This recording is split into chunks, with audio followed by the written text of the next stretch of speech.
اشراق، اشراق کا لفظ شرق سے ہے، شین ریقاف، اسی سے مشرق کا لفظ ہے. تو نماز اشراق وہ نماز جب سورج مشرق سے طلوع ہو جائے اس کے بعد پڑھی جانے والی نماز. ضحیٰ کے معنی ہے دن کا چڑھنا، اشراق کے معنی ہے طلوع آفتاب. پس جب آفتاب طلوع ہو کر ایک نیزے کے برابر بلند ہو جائے تو اس وقت نوافل کا پڑھنا نماز اشراق کہلاتا ہے، یعنی تقریباً 15 منٹ کے بعد. زید بن ارقم رضی اللہ عنہ سے مروی ہے، حدیث میں اس نماز کو صلاۃ الاوابین بھی کہا گیا ہے. اوابین کا لفظ اواب سے ہے. اواب کا کیا معنی ہوتا ہے؟ رجوع کرنے والا، بار بار پلٹنے والا. مغرب اور عشاء کے درمیان پڑھی جانے والی نماز کو جس روایت میں صلاۃ الاوابین کہا گیا ہے وہ مرسل ہے، یعنی ضعیف ہے. عام طور پر ہمارے ہاں کیا مشہور ہے؟ اوابین کی نماز مغرب کے بعد پڑھتے ہیں لوگ، جبکہ صحیح حدیث کے مطابق یہ نماز اشراق کی نماز ہے. اور یہ جو بار بار پلٹنے کی بات ہے نا، اب یہ ہے کہ جیسے تہجد کی نماز کے لیے اللہ کے حضور حاضر ہوئے، پھر فجر کی نماز کے لیے پھر پلٹے، تو پھر اشراق کی نماز کے لیے تو یہ بار بار پلٹنا جو ہے یہی دراصل اواب ہونا ہے. حضرت ابو ذر رضی اللہ عنہ سے روایت ہے کہ رسول اللہ صلی اللہ علیہ وسلم نے فرمایا، یصبح علی کل سلامہ من احدکم صدقہ فکل تسبیحۃ صدقۃ وکل تحمیدۃ صدقہ وکل تہلیلۃ صدقہ وکل تکبیرۃ صدقہ وامر بالمعروف صدقہ ونہی عن المنکر صدقہ ویجزئ من ذلک رکعتان یرکعہما من الضحیٰ. ہر آدمی پر لازم ہے کہ اپنے جسم کے ہر بند کے بدلے، یعنی ہر جوڑ کے بدلے صدقہ خیرات کرے. بس ہر تسبیح صدقہ ہے، یعنی سبحان اللہ پڑھنا. ہر تحمید یعنی الحمدللہ کہنا صدقہ ہے. ہر تحلیل یعنی لا الہ الا اللہ کہنا صدقہ ہے. ہر تکبیر یعنی اللہ اکبر کہنا صدقہ ہے. امر بالمعروف صدقہ ہے اور نہی عن المنکر بھی صدقہ ہے. اور ان سب چیزوں سے ضحیٰ کی 2 رکعتیں کفایت کرتی ہیں. یعنی اگر یہ باقی کام آپ نہ کر سکے کسی مجبوری سے تو آپ یہ 2 رکعتیں پڑھ لیں تو گویا آپ نے اپنے دن کا صدقہ دے دیا. اور اگر کوئی شخص یہ 2 رکعتیں بھی پڑھے اور اس کے ساتھ ساتھ باقی کام بھی کرے تو لازمی طور پر وہ دوسروں سے آگے ہوگا. عام طور پر جب اس طرح کی حدیثیں ہم پڑھتے ہیں تو ہم سوچتے ہیں چلو ٹھیک ہے، باقی تو چھوڑو، چھٹی یہ کر لیتے ہیں، یعنی شارٹ کٹ ڈھونڈ کے بس صرف ایک چھوٹا کام کرنے کے لیے تیار ہوتے ہیں. جبکہ صحابہ کرام کی عادت کیا تھی، وہ کیا کیا کرتے تھے؟ اس حدیث کو یاد کریں جس میں آپ صلی اللہ علیہ وسلم کے پاس لوگ آئے اور کہنے لگے، یا رسول اللہ، مالدار لوگ تو آگے نکل گئے. اور پھر انہوں نے کچھ تسبیحات سیکھی اور وہ ادا کرنے لگے. پھر ان مالدار لوگوں کو بھی پتہ چل گیا. انہوں نے یہ نہیں سوچا مالدار لوگوں نے کہ ٹھیک ہے ہم صدقہ خیرات کرتے ہیں تب ہمیں اور تسبیح پڑھنے کی یا کچھ اور کرنے کی کیا ضرورت ہے. وہ صدقہ خیرات کے ساتھ ساتھ تسبیح بھی کرنے لگ گئے. تو اس حدیث کا مطلب یہ نہیں ہے کہ ہم تسبیح چھوڑ دیں اور امر بالمعروف اور نہی عن المنکر چھوڑ دیں اور صرف یہ 2 رکعتیں پڑھ کے مطمئن ہو جائیں. یہ بات کہنے کا مطلب یہ ہے کہ ان 2 رکعتوں کا ادا کرنا اتنا اجر و ثواب کا باعث ہے کہ گویا ان ساری نیکیوں کو کر لینا ہے. لیکن وہ نیکیاں اپنی جگہ باقی ہیں، وہ الگ سے کریں گے تو وہ اصل شکل میں ہوگی. جیسے قل ہو اللہ پڑھنا 1/3 قرآن کے برابر، اس کو لوگوں نے کیا سمجھا، اور کچھ نہ پڑھو، خالی قل ہو اللہ ہی پڑھتے رہو، 3 دفعہ پڑھ لو پورے قرآن کا ثواب ہو جائے گا. اسی طرح حرم میں 1 نماز پڑھ لو، 1,00,000 نمازوں کا ثواب. لیکن وہ 1,00,000 نمازوں کا ثواب یہ تھوڑی ہوتا ہے کہ آپ کی 1,00,000 نمازیں بھی ادا ہو گئی. تو ہر کام اپنی جگہ کرنے سے ہوتا ہے. ہاں، یہ سمجھانے کے لیے ہوتا ہے کہ اس کام کا اجر و ثواب کتنا زیادہ ہے. رسول اللہ صلی اللہ علیہ وسلم نے فرمایا، اللہ تعالیٰ فرماتا ہے، اے آدم کے بیٹے، خالص میرے لیے 4 رکعتیں، خالص میرے لیے 4 رکعتیں اول دن میں پڑھ، یعنی اشراق کی. میں تجھ کو اس دن کی شام تک کفایت کروں گا، تیرے سارے کام ہو جائیں گے. اب آپ دیکھیے کہ یہ جو 4 رکعتیں ہیں ان میں جو خصوصیت کے ساتھ اجر کے لیے شرط رکھی گئی وہ کیا؟ خالص میرے لیے. اچھا، عام طور پہ ہم نفل پڑھتے ہیں تو کس طرح پڑھتے ہیں؟ جیسے اس روز مجھ سے کسی نے پوچھا جب میں تہجد کی نماز کے بارے میں بتا رہی تھی کہ کیا خیال ہے اگر اس روز یعنی تہجد کے وقت 2 رکعت تحیۃ الوضو کے پڑھ لیے جائیں، 2 حاجت کے پڑھ لیے جائیں، 2 استخارے کے پڑھ لیے جائیں، 2 فلاں کے پڑھ لیے جائیں. تو بات یہ کہ ٹھیک ہے آپ وہ 2 مختلف نیتوں سے پڑھ لیں، لیکن تہجد تو تہجد ہے. اسی طرح جب ہم یہ نفل بھی پڑھتے ہیں تو عموماً ہم کیا کہتے ہیں، چلو حاجت کے پڑھ لیتے ہیں یا کوئی استخارہ کر لیتے ہیں، یعنی کوئی نہ کوئی غرض ساتھ لگا لیتے ہیں. برائی کچھ نہیں ہے اس میں، آپ لگا سکتے ہیں غرض، لیکن کوئی عبادت تو ایسی بھی ہو جو کسی غرض کے بغیر ہو، یا نہیں؟ ہاں، اپنی ساری غرضیں اللہ کے سپرد کر دینا اور خالص اس کے ہو جائیں، پھر وہ آپ کی ہر چیز کے لیے کافی ہو جائے گا. اصل میں ہمارا ذہن یہ ہوتا ہے کہ جیسے مختلف چیزیں ہمارے ہاتھ میں نا، ہم یہ کر کے یہ کروائیں اللہ تعالیٰ سے، یہ پڑھ کے یہ کروائیں، اس چیز سے یہ مسئلہ حل کرائیں، لیکن وہ جو ایک مکمل بھروسے کی کیفیت ہے، ایک توکل اور یقین اور ہر غرض سے اوپر اٹھ کے خالص اس کا ہو جانا، اس کا لطف ہی کچھ اور ہے. سمجھے کیا کہ میں یہ صرف اللہ کے لیے اپنے آپ کو خالص کر کے پڑھ رہی ہوں، مجھے کوئی اس کے بدلے دکھاوا نہیں کرنا کہ میں دوسروں کی نظر میں اچھی ہو جاؤں کہ لوگ سمجھے بہت نفل پڑھنے والا ہے. تو خالص کام اور ملاوٹ والا کام فرق ہے. معاذہ رضی اللہ عنہا نے حضرت عائشہ صدیقہ رضی اللہ عنہا سے دریافت کیا رسول اللہ صلی اللہ علیہ وسلم نماز ضحیٰ کتنی رکعتیں پڑھتے تھے؟ وہ فرماتی ہیں 4 رکعتیں، اور جس قدر اللہ تعالیٰ چاہتا آپ اس سے زیادہ بھی پڑھتے. ام ہانی فرماتی ہے رسول اللہ صلی اللہ علیہ وسلم نے فتح مکہ کے دن غسل کیا اور 8 رکعات نماز ضحیٰ پڑھی. معلوم ہوا کہ اشراق کی رکعتیں 2، 4 یا 8 ہیں جو سنت سے ثابت ہیں. حضرت ابو ہریرہ رضی اللہ عنہ نے فرمایا مجھے میرے پیارے دوست نبی صلی اللہ علیہ وسلم نے 3 چیزوں کی وصیت کی، جب تک میں زندہ رہوں گا ان کو نہیں چھوڑوں گا. ہر عربی مہینے میں ایام 20 یعنی 13، 14 اور 15 کے 3 روزے، چاشت کی نماز اور سونے سے پہلے وتر پڑھنا. یہ 3 کام کبھی نہ چھوڑوں گا. تو پہلی حدیث سے کیا پتہ چلتا ہے کہ ضحیٰ کی نماز 2 رکعتیں ہے، دوسری سے 4 اور تیسری حدیث سے 8. تو آپ 2 بھی پڑھ سکتے ہیں اور 8 تک بھی لے جا سکتے ہیں، یہ حسب حالات ہے جتنی وقت ہو. حضرت ابو ہریرہ رضی اللہ تعالیٰ عنہ کی مصروفیت کچھ اور طرح کی تھی، تو تہجد کے لیے نہیں اٹھ سکتے تھے تو وہ سونے سے پہلے پڑھ لیتے تھے. سب کے لیے ہو سکتا ہے. اگر آپ تہجد پڑھنا چاہتے ہیں تو پھر تو آپ صبح ہی پڑھیں گے نا، وہ تو الگ مسئلہ ہے. اصل میں یہ اشراق چاشت ہے کہ اگر ذرا پہلے پڑھ لیں تو اشراق ہے، تھوڑا دیر سے کریں تو چاشت ہے. اصل میں وہ صبح کی نماز ہی ہے، ایک طرح سے سورج طلوع ہونے کے بعد کی نماز ہے بیسیکلی. ذرا دھوپ بلند ہو جائے تو وہ ضحیٰ ہو گیا. سورج نکلنے کے تھوڑی دیر بعد یعنی 15 منٹ کے اندر پڑھیں تو اشراق کہلائے گی. ذرا تھوڑی تاخیر کرے اور دھوپ خوب چمک اٹھے تو ضحیٰ کہلائے گی. لیکن بیسیکلی ایک ہی نماز ہے، تھوڑا وقت کے آگے پیچھے ہونے سے نام بدل جاتا ہے. ان کا سوال یہ ہے کہ کیا اس کے لیے مصلی پہ بیٹھے رہنا ضروری ہے؟ اگر بیٹھے رہیں تو بہت زیادہ ثواب ہے، حج اور عمرے کے برابر ثواب ہے. لیکن اگر نہ بھی بیٹھیں تو اس کا یہ مطلب نہیں کہ آپ اشراق کے لیے دوبارہ نہیں آ سکتے. یہ 4 رکعتیں یا 8 رکعتیں 2-2 کر کے پڑھیں گے، یعنی ہر 2 رکعت کے بعد سلام پھیریں گے. ان کا سوال یہ ہے کہ چاشت کی نماز کتنے بجے ہے؟ دیکھیے کہ بجے کے حدیث میں کسی بھی نماز کا وقت گھنٹوں کے حساب سے، بجے کے حساب سے نہیں بتایا گیا. اس میں سورج غروب ہونے کے بعد، سورج طلوع ہونے کے بعد، سورج طلوع ہونے سے پہلے، زوال ہونے کے بعد، دن ڈھلنے کے وقت، اس طرح کے اوقات بتائے گئے ہیں تاکہ دنیا میں آپ کہیں بھی ہو تو سورج کے اتار چڑھاؤ سے، آسمان کی روشنی سے اپنا کیلنڈر اور اپنی گھڑی، یعنی آسمان پر سورج کا نکلنا اور غروب ہونا اور ڈھلنا اور اونچا نیچا ہونا، یہ ایک عالمی کلاک ہے. آسمان آپ کے لیے کیا ہے؟ کلاک. اور اس کی سوئی کیا ہے؟ سورج. ٹھیک ہے، تو ساری نمازیں اسی سے کسی نہ کسی طرح جڑی ہوئی ہیں، تک عشاء کی نماز بھی جب روشنی ختم ہو جائے. ایک بات میں آپ کو پتہ کی بتا دوں دین پر عمل کرنے کے سلسلے میں، جس میں آپ کو بڑی سہولت ہو جائے. سمعنا اطعنا، سورج نکلا ہے، ایک نیزے برابر ہوا، پڑھ لو، بس پڑھ لی. 2، 4، 8 بس ٹھیک ہے. اگر بہت ڈیٹیلز میں جائیں گے، اب اگر اگلا سوال آپ کا یہ ہو کہ صورتیں اس میں کون سی پڑھیں، کتنی طویل ہو، سجدے کتنے ہوں، مشکل میں پڑھتے جائیں گے. سمپلی ایک بات سنیں اور اس کو جتنی سمجھ آتی ہے وہ کر لیں اور انشاءاللہ اس میں خیر ہوگی. نماز استخارہ کا بیان. جب کسی کو کوئی جائز امر درپیش ہو اور وہ اس میں متردد ہو، اسے کروں یا نہ کروں، یا جب کسی کام کا ارادہ کرے تو اس موقع پر استخارہ کرنا سنت ہے.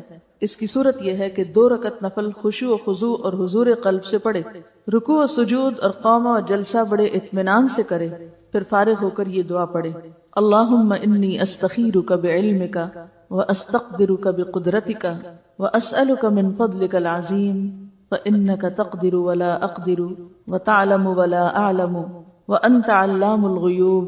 اللہم ان کنت تعلم ان هذا الامر خیر لی فی دینی ومعاشی وعاقبت امری فاقدره لی ویسره لی ثم بارک لی فیہ. وَإِن كُنْتَ تَعْلَمُ أَنَّ هَذَا الْأَمْرَ شَرٌّ لِّي فِي دِينِي وَمَعَاشِي وَعَاقِبَةِ أَمْرِي فَاصْرِفْهُ عَنِّي وَاصْرِفْنِي عَنْهُ وَاقْدُرْ لِيَ الْخَيْرَ حَيْثُ كَانَ ثُمَّ رَدِّنِي بِهِ.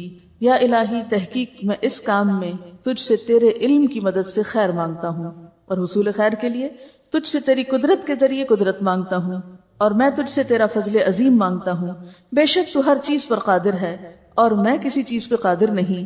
تو ہر کام کے انجام کو جانتا ہے اور میں کچھ نہیں جانتا، اور تو تمام غیبوں کا جاننے والا ہے. الہی اگر تو جانتا ہے کہ یہ کام جس کا میں ارادہ رکھتا ہوں میرے لیے میرے دین، میری زندگی اور میرے انجام کار کے لحاظ سے بہتر ہے تو اسے میرے لیے مقدر کر اور آسان کر، پھر اس میں میرے لیے برکت پیدا فرما، اور اگر تیرے علم میں یہ کام میرے لیے میرے دین، میری زندگی اور میرے انجام کار کے لحاظ سے برا ہے تو اس کام کو مجھ سے اور مجھے اس سے پھیر دے، اور میرے لیے بھلائی مہیا کر جہاں کہیں بھی ہو، پھر مجھے اس کے ساتھ راضی کر دے۔ نبی صلی اللہ علیہ وسلم نے فرمایا کہ پھر اپنی حاجت بیان کرو، اس وقت ضرورت بتاؤ کہ کیا چاہیے۔ جب آپ یہ مسنون استخارہ کر کے کوئی کام کریں گے تو اللہ تعالیٰ اپنے فضل سے ضرور اس میں بہتری کی صورت پیدا کرے گا اور برائی سے بچائے گا۔ استخارہ رات یا دن کی جس گھڑی میں بھی آپ چاہیں کر سکتے ہیں سوائے اوقات مکروہہ کے۔ استخارہ کا لفظی معنی ہوتا ہے خیر مانگنا، خیر کی طلب، یعنی اللہ تعالیٰ سے کسی معاملے میں بھلائی چاہنا، بھلائی کی دعا، یعنی ایک طرح سے حاجت کی دعا ہے یہ، ٹھیک ہے، اپنی حاجت اللہ تعالیٰ کے سامنے رکھ کے یہ مانگنا کہ یا اللہ اگر یہ درست ہے تو آپ اس کو کر دیں، اور اگر یہ درست نہیں کام میرے لیے تو آپ مجھے اس سے پھیر دیں، اور جہاں خیر ہے وہاں مجھے لے جائیں، ٹھیک ہے۔ ایک بات تو یہ ہے۔ دوسری بات یہ کہ آپ صلی اللہ علیہ وسلم صحابہ کرام کو استخارے کی دعا اسی طرح سکھاتے تھے جیسے کوئی سورت سکھائی جاتی ہے۔ تیسری بات یہ کہ حدیث میں آتا ہے ما خاب من استخارہ، وہ شخص نامراد نہ ہوا جس نے استخارہ کیا۔ چوتھی بات یہ ہے کہ جن کاموں کا شریعت نے حکم دیا ہے اور جن کا ثواب یا جن کا فائدہ بالکل واضح ہے ان میں استخارے کی ضرورت نہیں ہوتی۔ مثلا آپ یہ استخارہ نہیں کریں گے کہ میں آج روزہ رکھوں یا نہ رکھوں، نماز پڑھوں کہ نہ پڑھوں، حج کروں کہ نہ کروں، زکوٰۃ دوں کہ نہ دوں، اس میں نہیں استخارہ ہوگا۔ کیوں؟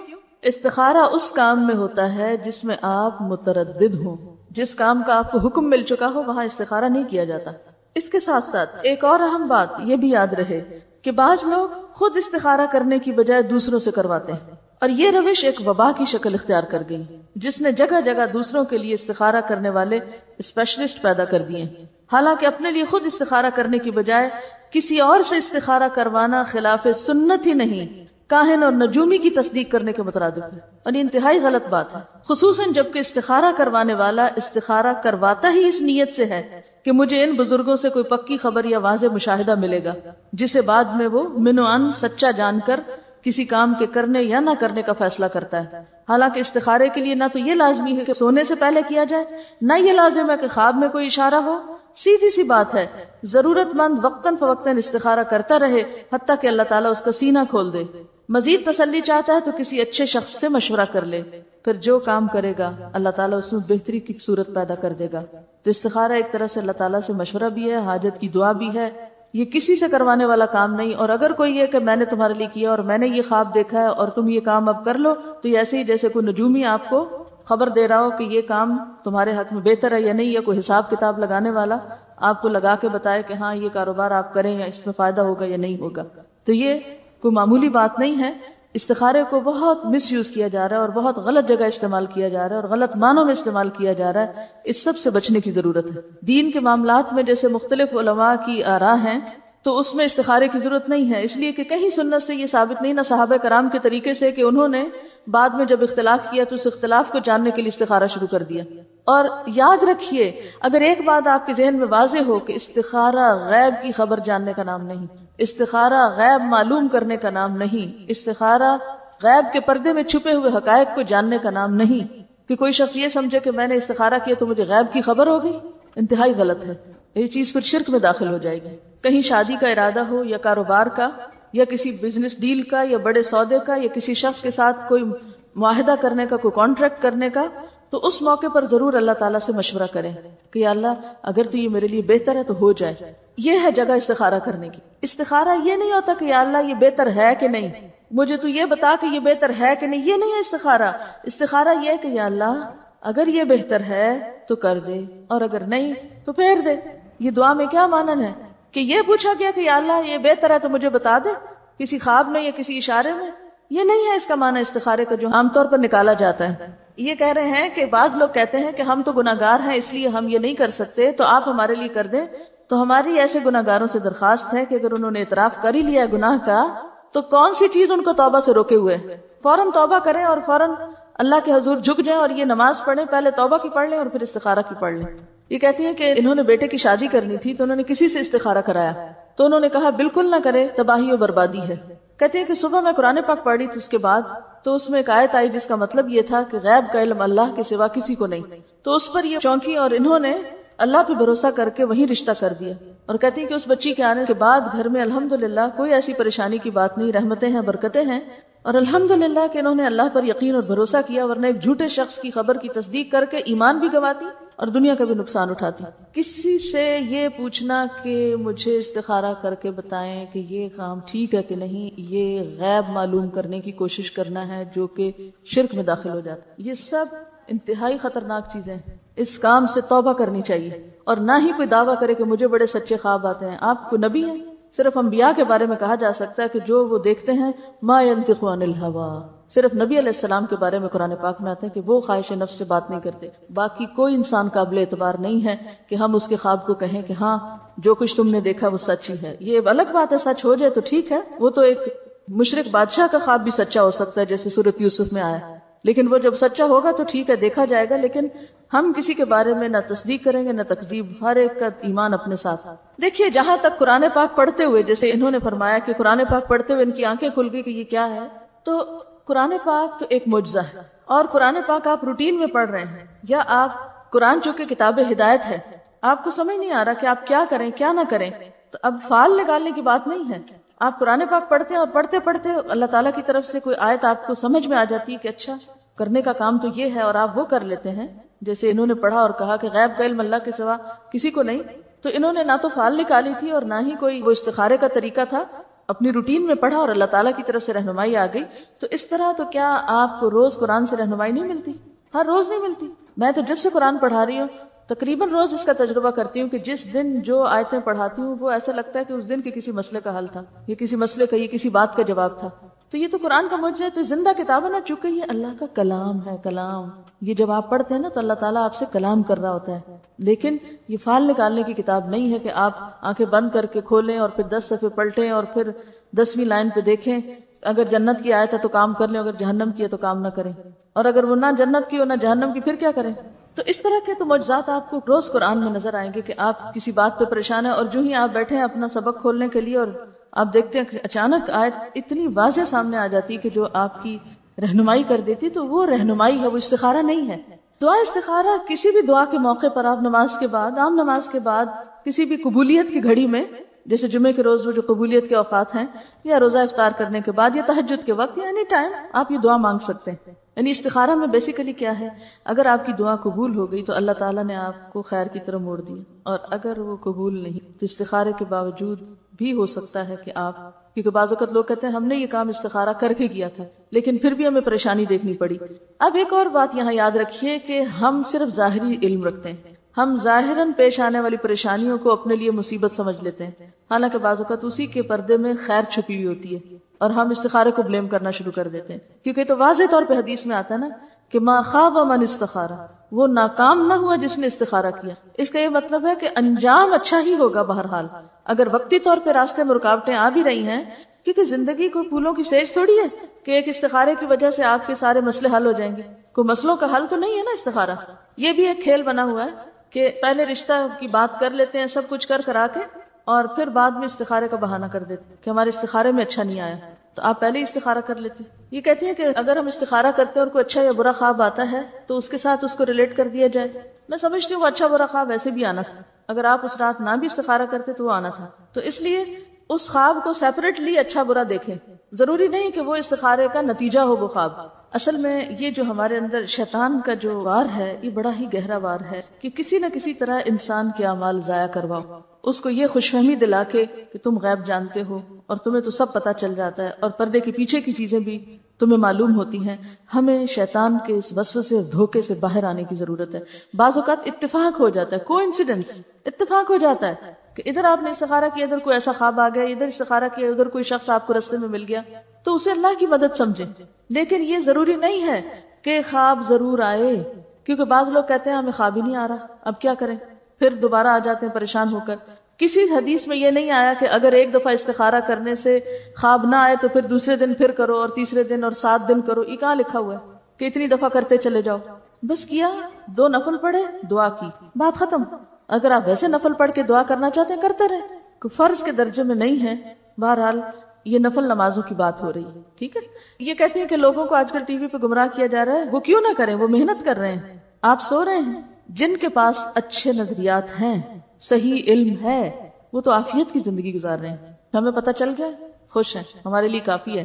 عوام جو کر رہے ہیں وہ انتہائی غلط کر رہے ہیں, اور فلاں بھی برا کر رہا ہے, اور فلاں, یہ تبصرہ کر کے پھر ہم اطمینان سے بیٹھ جاتے ہیں. ہم میں سے کتنے لوگوں نے کوشش کی کہ ہم ایک غلط چیز کی جگہ ایک صحیح چیز لے آئیں. کیا ایسا کرنا محض آرزو اور تمناؤں سے ہو جاتا ہے؟ اگر آپ چاہتے ہیں کہ ٹیلی ویژن پر ایک خرابی ختم کی جائے, اس کا حل کیا ہے؟ ایک جلوس نکالیں, اخبار میں ایک بیان دیں, شور مچائیں, اپنی مجلسوں میں بیٹھ کے ان کو برا بھلا کہا کریں, مسئلہ حل ہو جائے گا.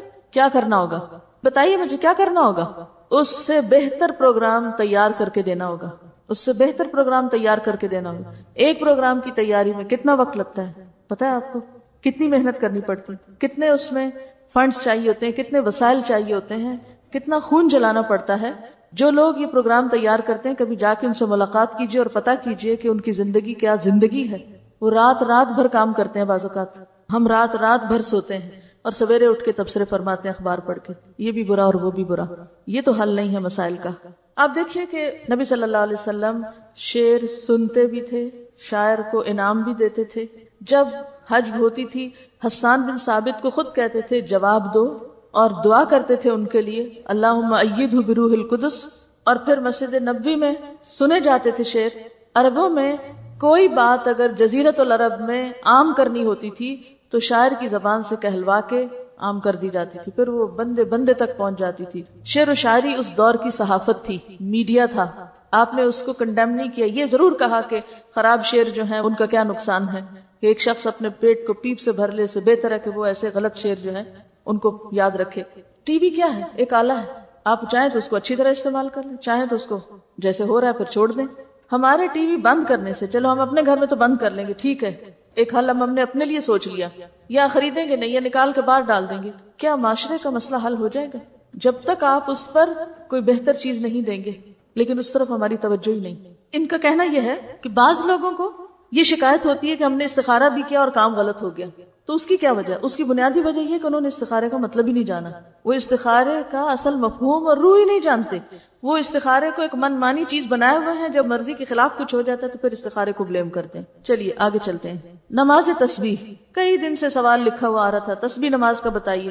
ایک تو علم سیکھنے میں صبر بھی نہیں ہے ہمارے پاس, اور یہ بھی تکلیف نہیں کرتے کہ کتاب پاس ہے خود ہی پڑھ لیں, آگے تھوڑی دیکھنا ہے ہم نے.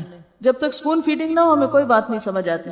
نماز تسبیح یہ بھی ان مسائل میں سے ہے جن پر عام طور پر دینی طبقہ بڑے جھگڑے کرتا رہتا ہے اور ایک دوسرے کے خلاف بیان بازی اور فتویٰ سازی کرتا رہتا ہے. تو آئیے دیکھتے ہیں کہ اس کی کیا حقیقت ہے. عبداللہ بن عباس رضی اللہ عنہ سے روایت ہے, نبی صلی اللہ علیہ وسلم نے عباس بن عبد المطلب رضی اللہ عنہ سے فرمایا, یا عباس یا عماہ, الا اعطیک, الا امنحک, الا احبوک, الا افعل بک 10 خصال اذا انت فعلت ذلك غفر اللہ لک ذنبک اولہ وآخرہ قدیمہ وحدیثہ خطأہ وعمدہ صغیرہ وکبیرہ سرہ وعلانیتہ. 10 خصال ان تصلی 4 رکعات تقرأ في كل ركعة فاتحة الكتاب وسورة فإذا فرغت من القراءة في أول ركعة وأنت قائم قلت سبحان الله والحمد لله ولا إله إلا الله والله أكبر 15 مرة ثم تركع فتقولها وأنت راكع 10 ثم ترفع رأسك من الركوع فتقولها 10 ثم تهوي ساجدا فتقولها وأنت ساجد 10 ثم ترفع رأسك من السجود فتقولها 10 ثم تسجد فتقولها 10 ثم ترفع رأسك فتقولها 10 فذلك 75 في كل ركعة تفعل ذلك في 4 ركعات إن استطعت أن تصليها في كل يوم مرة فافعل فإن لم تفعل ففي كل جمعة مرة فإن لم تفعل ففي كل شهر مرة فإن لم تفعل ففي كل سنة مرة فإن لم تفعل ففي عمرك مرة. اے چچا جان عباس, کیا میں آپ کو کچھ عطا نہ کروں؟ کیا آپ کو کچھ عنایت نہ کروں؟ کیا میں آپ کو کوئی تحفہ پیش نہ کروں؟ کیا میں آپ کو 10 اچھی خصلتوں والا نہ بنا دوں کہ جب آپ یہ عمل کریں تو اللہ تعالیٰ آپ کے اگلے پچھلے پرانے نئے انجانے میں اور جان بوجھ کر کیے گئے تمام چھوٹے بڑے پوشیدہ اور ظاہر گناہ معاف فرما دے۔ وہ یہ ہے کہ آپ 4 رکعات نفل اس طرح ادا کریں کہ ہر رکعت میں سورۃ فاتحہ اور کوئی دوسری سورت پڑھیں۔ جب آپ اس قرات سے فارغ ہو جائیں تو قیام کی حالت میں ہی یہ کلمات 15 بار پڑھیں، یعنی قرات کر کے سورۃ الفاتحہ پڑھ کے سبحان اللہ والحمد للہ ولا الہ الا اللہ واللہ اکبر۔ پھر آپ رکوع میں جائیں، تسبیحات رکوع سے فارغ ہو کر رکوع میں ہی ان کلمات کو 10 بار دہرائیں، پھر رکوع سے اٹھ جائیں اور سمع اللہ لمن حمدہ وغیرہ سے فارغ ہو کر 10 بار ہی کلمات پڑھیں، پھر سجدے میں جائیں، سجدے کی دعائیں پڑھنے کے بعد یہی کلمات 10 بار پڑھیں، پھر سجدے سے سر اٹھائیں اور جلسہ میں جو دعائیں ہیں وہ پڑھ کے 10 بار انہی کلمات کو دہرائیں، پھر دوسرے سجدے میں چلے جائیں، پہلے سجدے کی طرح 10 بار پھر اس تسبیح کو ادا کریں، پھر سجدے سے سر اٹھائیں اور جلسہ استراحت میں کچھ اور پڑھے بغیر 10 بار اس تسبیح کو دہرائیں۔ ایک رکعت میں کل 75 تسبیحات ہوئی، اسی طرح 4 رکعات میں یہ عمل دہرائیں۔ اگر آپ طاقت رکھتے ہو تو نماز تسبیح روزانہ 1 بار پڑھیں، اگر آپ ایسا نہ کر سکتے ہو تو ہر جمعہ 1 بار پڑھیں، یہ نہ کر سکتے ہو تو ہر مہینے میں 1 بار پڑھیں، یہ بھی نہ کر سکے تو سال میں 1 بار، اگر آپ سال میں بھی 1 بار نہ کر سکتے ہو تو زندگی میں 1 بار ضرور پڑھیں۔ حافظ ابن حجر رحمۃ اللہ علیہ فرماتے ہیں کہ یہ حدیث کثرت طرق کی بنا پر حسن درجے کی ہے، یعنی نماز تسبیح کی حدیث جو ہے اس کے بہت سے طرق ہیں، یعنی بہت سی چینز ہیں، اس لیے یہ حسن درجے کی ہے۔ شیخ البانی فرماتے ہیں کہ امام حاکم اور حافظ ذہبی نے اس حدیث کی تقویت کی طرف اشارہ کیا ہے اور یہ حق ہے، یعنی البانی کے نزدیک بھی یہ بات درست ہے کیونکہ اس کے بہت سے طرق ہیں۔ علامہ مبارک پوری شیخ احمد شاکر نے بھی اسے حسن کہا ہے، جبکہ خطیب بغدادی، نووی، ابن صلاح نے اسے صحیح کہا ہے۔ بعض اوقات صحیح لغیر ہی ہوتی ہے، یعنی ایک چین میں اگر ایک چیز کی کمی تو دوسری میں وہ نہیں، تو ایک کی کمی دوسرے نے پوری کر دی تو وہ حسن کس درجے پہ آ گئی؟ صحیح کے، لیکن وہ صحیح لذاتی ہی نہیں بلکہ لغیر ہی ہے، یعنی خود سے صحیح نہیں تھی بلکہ دوسری چین نے اس کو صحیح بنا دیا۔ نماز تسبیح میں تسبیحات تشہد میں التحیات سے پہلے پڑھیں، بخلاف دوسرے ارکان کے، ٹھیک ہے؟ باقی تو یہ نا سورۃ فاتحہ وغیرہ پڑھ کے تلاوت کر کے پھر تسبیح پڑھیں، اسی طرح سجدے کی تسبیح پڑھ کے پھر یہ تسبیحات پڑھیں، سمع اللہ لمن حمدہ کہہ کے پھر تسبیحات پڑھیں، سجدے کی تسبیح پڑھ کے پھر یہ تسبیحات پڑھیں، اسی طرح دوسرے سجدے سے اٹھ کے پڑھ کے پھر اٹھیں۔ لیکن تشہد میں آپ کیسے پڑھیں؟ تشہد سے پہلے، بخلاف دوسرے ارکان کے۔ نماز تسبیح کے بعد پڑھی جانے والی دعا کی سند سخت ضعیف ہے، معلوم نہیں وہ کون سی دعا ہے، میرے علم میں تو نہیں، بہرحال جو بھی لوگ کو خاص دعا پڑھتے ہیں وہ ضعیف ہے۔ اس کے راوی عبد القدوس بن حبیب کو حافظ ہیثمی نے متروک اور عبداللہ بن مبارک نے کذاب کہا ہے۔ یاد رہے کہ اس حدیث شریف میں نماز تسبیح کو باجماعت ادا کرنے کا ذکر نہیں ہے، صرف انفرادی عمل کے طور پر نبی صلی اللہ علیہ وسلم نے اپنے چچا جان کو اس کی ترغیب دی ہے، لہٰذا جو مسلمان نماز تسبیح ادا کرنا چاہے اسے چاہیے کہ پہلے نماز تسبیح کا طریقہ سیکھے، پھر اسے تنہائی میں اکیلا پڑھے۔ یہ رویہ بھی انتہائی مہلک ہے کہ بندہ فرض نمازوں پہ تو توجہ نہ دے مگر نماز تسبیح ادا کرنے کے لیے ہمہ وقت بے تاب رہے، لہٰذا فرض نمازوں کے تارک کو پہلے سچی توبہ کرنی چاہیے، پھر وہ نماز تسبیح پڑھے تو اسے یقیناً فائدہ ہوگا، کیونکہ فرض قضا کر کے نفل پڑھنے میں فائدہ نہیں ہوتا۔ نفل اس وقت فائدہ مند ہوتے ہیں جب آپ فرض بھی پڑھ رہے ہیں، تو بہت سے لوگ فرض تو پڑھتے نہیں اور کبھی کبھی صلاۃ التسبیح پڑھ کے سمجھتے ہیں کہ سارے فرض ان کے ادا ہو گئے، جبکہ ایسا نہیں، فرض اپنی جگہ فرض ہے، ٹھیک ہے؟ کسی نے مجھ سے اس پہ بات کی کہ آپ کیوں اجازت دیتی ہیں لوگوں کو تسبیح نماز پڑھنے کی، تو اس میں میں نے ان سے کہا کہ حدیث کے اس طرح روایات یعنی چین موجود ہیں، اور میں نے کچھ درخل 10 12 13 سال پہلے ان روایتوں کو بھی جمع کیا تھا۔ یہ جو ابو داؤد کی روایت ہے نا، تو ابو داؤد کی ایک شرح ہے عون المعبود، تو یہ جو شروحات ہوتی ہے نا حدیث کی کتابیں، جیسے بخاری کی فتح الباری ہے، تو جب آپ کسی حدیث کی شرح وہاں پڑھتے ہیں تو اس میں آپ کو دوسرے طرق بھی مل جاتے ہیں، یعنی آپ کو اور چینز بھی مل جائیں گی کہ یہ حدیث ان الفاظ کے ساتھ فلاں نے روایت کی، اس کے ساتھ فلاں نے کی، فلاں نے کی۔ تو عون المعبود میں اس کی جو باقی چینز تھی وہ موجود تھی، وہ میں نے اپنی ڈائری پر ایک نوٹ کر لی، جب کبھی مجھ سے کوئی سوال کرتا تو بتا دیتا۔ تو مجھ سے کسی نے حجت کی، ٹھیک ہے آپ نے حضرت عباس کو بتائی تھی، خود تو نہیں پڑھی تھی، مجھے یہ بتائیے کہ کیا آپ کا بتانا کافی نہیں؟ یہ کوئی دلیل ہے؟ دوسری بات یہ کہ بعض اوقات جماعت سے بھی لوگوں نے پڑھی، اور جن پڑھانے والوں میں میں خود بھی شامل تھی، اگرچہ اب میں اس کو بہت عرصے سے بالکل ترک کر چکی ہوں، کیونکہ افضل یہی ہے کہ جماعت سے یہ چونکہ نہیں پڑھنے کو کہا گیا تو نہ پڑھی جائے، اگرچہ کئی نفل نمازیں جماعت سے بھی پڑھی جاتی ہیں جس میں نماز تراویح بھی ہے اور کچھ اور، لیکن اس کے باوجود کہ جماعت سے اس کا بہت اہتمام کرنا جو ہے ایک نئی بدعت کو رواج دینے کے مترادف ہو جائے، کیونکہ لوگ اس میں پھر خود نہیں گن سکتے، نہیں پڑھ سکتے، تو بعض اوقات وہ آسانی سمجھتے کہ چلو، اور بعض لمبی نماز اکیلے پڑھنے مشکل ہوتی، سب کے ساتھ مل کے پڑھنے. تو اس کے لیے بھی جس کو سامنے رکھ کے میں عمل کرتی تھی وہ یہ کہ نفل نماز چونکہ جماعت سے پڑھی گئی ہے اور یہ بھی ایک نفل نماز ہے تو کوئی حرج نہیں اگر کوئی جماعت سے بھی پڑھ رہا ہے، لیکن پھر بھی بہتر یہی ہے کہ آپ الگ پڑھیں، اور کم از کم مجھ جیسے لوگ اس چیز کو اتنی ہوا نہ دیں. جب تک اس بات کا مجھے نہیں علم تھا کہ زیادہ پسندیدہ یہ ہے، اس وقت تک میں خود اس کو جماعت سے پڑھاتی بھی رہی ہوں اور پڑھتی بھی رہی ہوں. تو افضل کیا ہے؟ اکیلے پڑھیں. لیکن ایک بات یاد رکھیں، بعض اوقات لوگ صرف نماز تسبیح پڑھنے کے بہانے آ جاتے ہیں اور پھر آپ ان کو جو چاہیں سکھا لیں. مجھے اچھی طرح یاد ہے کہ جب میں نے تبلیغ کا عام کام شروع کیا تو ابتدا میں ہم نماز تسبیح کی دعوت دیتے تھے. کہتی ہوں کہاں سے لوگ آ جاتے تھے، آپ سوچ ہی نہیں سکتے. اور جب وہ آ جاتے تھے میں ان کو بٹھاتی تھی، میں کہتی تھی یہ نفل ہے، پہلے فرض پورا کرو. وہ کہتے تھے کیا؟ میں کہتی تھی علم حاصل کرنا فرض ہے، پہلے درس کریں گے پھر تسبیح پڑھیں گے. اور اس طرح الحمدللہ اس علم کے شوق میں پھر بہت سی اچھی باتیں انہیں سکھائیں. کرتے کرتے لوگوں کو نماز تسبیح تو بھول گئی اور درس یاد ہو گئے. سیکھنے سکھانے کا سلسلہ. تو اس میں یہ ہے کہ بہرحال پھر بھی میں یہ کہوں گی کہ نفل نماز کی چونکہ جماعت سے پڑھنے کی رخصت موجود ہے تو کبھی اگر کسی نے ایسا کر لیا تو ہم اس کو حرام یا بدعت یا ایسا نہیں قرار دیں گے. جس چیز کی ایک گنجائش کہیں موجود ہے تو کبھی دین کے فائدے میں اسے کر بھی لیا جائے تو وہ کفر میں شامل نہیں ہو جاتا. یا تو یہ نا بالکل ہی دلیل نہ ہو کہ نفل نماز کی جماعت کی دلیل ہے ہی نہیں، پھر تو غلط ہے. لیکن اگر دلیل ہے، جیسے اتبان بن مالک کی روایت میں آتا ہے، انہوں نے اپنے گھر کے ایک حصے کو مسجد بنانا چاہا تو آپ کو دعوت دی، آپ تشریف لائے، سب لوگ اکٹھے ہوئے تو آپ نے فرض نماز کے علاوہ ایک وقت میں نفل وہاں باجماعت پڑھائے. اسی طرح حضرت انس کے گھر گئے کہ آپ حضرت انس آگے تھے، پھر وہ پیچھے خاتون تھی. مسلم کی روایت میں آتا ہے فصلی بنا فی غیر صلاۃ الفریضۃ، یا کچھ ایسا لفظ ہے کہ ہمیں آپ نے فرض نماز کے علاوہ وقت میں نفل نماز جو تھے جماعت سے پڑھائے. تو اکا دکا اگر مثالیں ملتی ہیں تو کبھی اکا دکا دفعہ اگر آپ ایسا بھی کر لیں تو گناہ میں شامل نہیں ہوگا. ہاں یہ ضرور خیال کریں کہ نوافل فرائض پر نہ چھا جائیں، کہ لوگ فرض بھول جائیں اور نفل کی طرف چل پڑیں، بلکہ نفل کے لیے آئیں تو ان کو فرض یاد دلائیں. وآخر دعوانا ان الحمد للہ رب العالمین.